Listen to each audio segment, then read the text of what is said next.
گھر میں جو بیوی برتن دھوتی ہے وہ ہمارے ساتھ بیٹھ کے روٹی نہیں کھا سکتی، اس کو یہ اجازت نہیں ہوتی۔ ہمارا جو مزدور ہوتا ہے نا، ایک صاحب کہنے لگے یہ بچہ میرے پاس کام کرتا ہے، اس کے ابا جی بھی کرتے تھے، تو میں نے کہا اس کا مطلب یہ ہے کہ تم نے آگے نہیں بڑھنے دیا، تم نے کہا مزدور ہی رہنا ساری زندگی، یہی رہنا میرے پاس،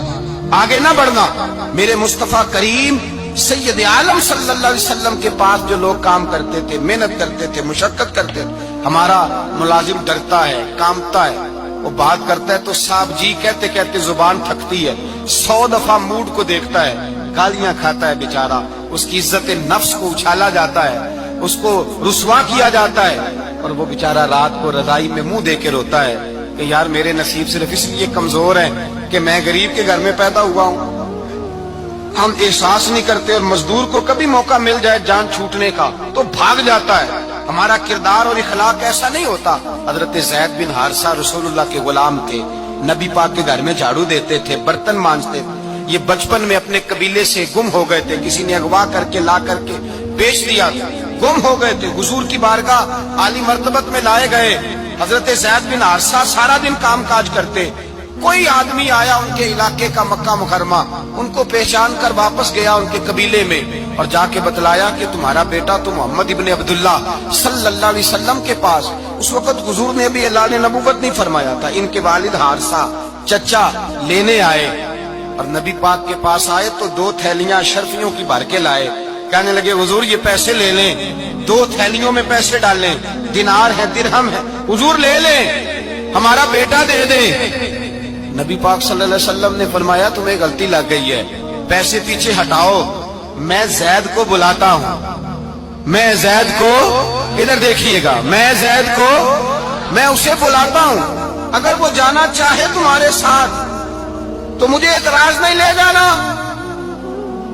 چچا اور باپ کہنے لگے آپ عجیب بات کرتے ہیں، وہ غلامی چھوڑ کے نہیں جائے گا،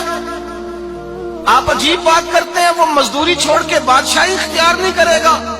ہم کھاتے پیتے لوگ ہیں، اس کی ماں ترس گئی ہے اس کو ملنے کو، بہنیں روتی ہیں، وہ جائے گا نہیں۔ میرے حبیب نے فرمایا تم نے ابھی یہ ذائقہ چکھا نہیں، تمہیں اس کا پتہ نہیں، تو میں بلاتا ہوں، اگر جانا چاہے تو پیسوں کی ضرورت نہیں، لے جانا۔ حضرت زید کو پیغام دیا، آئے، حضور نے فرمایا وہ تمہارے والد کھڑے ہیں، وہ چچا ہیں، لینے آئے ہیں۔ جناب زید گئے، باپ کے گلے سے لگے، بچھڑے ہوئے باپ بیٹا ایک دوسرے کو مل کے کھل کے روئے، کہا بیٹا تیری ماں کی آنکھیں پتھر ہو گئی تیرا رستہ دیکھ کے، تیری بہنیں ترستی ہیں تیرے چہرے کے دیدار کو، بیٹا وہ گلیاں بھی روتی ہیں جن میں تو کھیلا کرتا تھا، پر اب فکر کی بات کوئی نہیں، اب کوئی پریشانی نہیں، میں پیسے لایا ہوں تجھے لے جاؤں گا۔ نبی پاک صلی اللہ علیہ وسلم نے دیکھا نا جب باپ بیٹے کی گفتگو ہو گئی، آنسو بہ گئے، بوجھ ہلکے ہو گئے، تو میرے قریب نے فرمایا زید اگر تم چچا کے ساتھ والد کے ساتھ جانا چاہو تو میری طرف سے اجازت ہے، تم جا سکتے ہو۔ یہ لفظ کہے تو جناب زید دوڑ کے حضور کے قدموں میں آ کے بیٹھ گئے،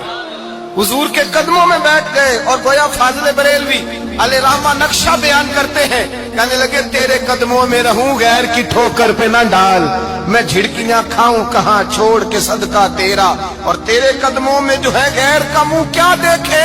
کون نظروں پہ چڑھے دیکھ کے تلوا تیرا۔ کہنے لگے حضور میں نے نہیں جانا، میں یہیں رہوں گا۔ چچا اور باپ نے دیکھا تو کہنے لگے بیٹا تو غلامی چھوڑ کے نہیں جائے گا، تو ملازمت چھوڑ کے بادشاہی میں نہیں جائے گا۔ تو آپ کے والد کو آپ فرمانے لگے ابا جی ذرا 2 گھڑیاں یہاں رہ کے تو دیکھیں،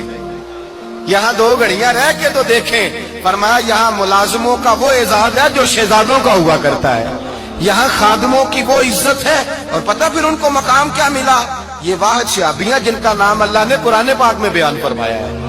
نام اللہ نے قرآن مجید میں بیان فرمایا۔ حضور کا اپنے غلاموں کے ساتھ جو تعلق تھا، اپنے ملازموں کے ساتھ جو رشتہ تھا، بڑا آدمی آتا نا، بڑا آدمی تو لوگوں کی سانس سوکھ جاتے ہیں، اٹھ کے ملتے ہیں، بڑا کچھ کرتے ہیں۔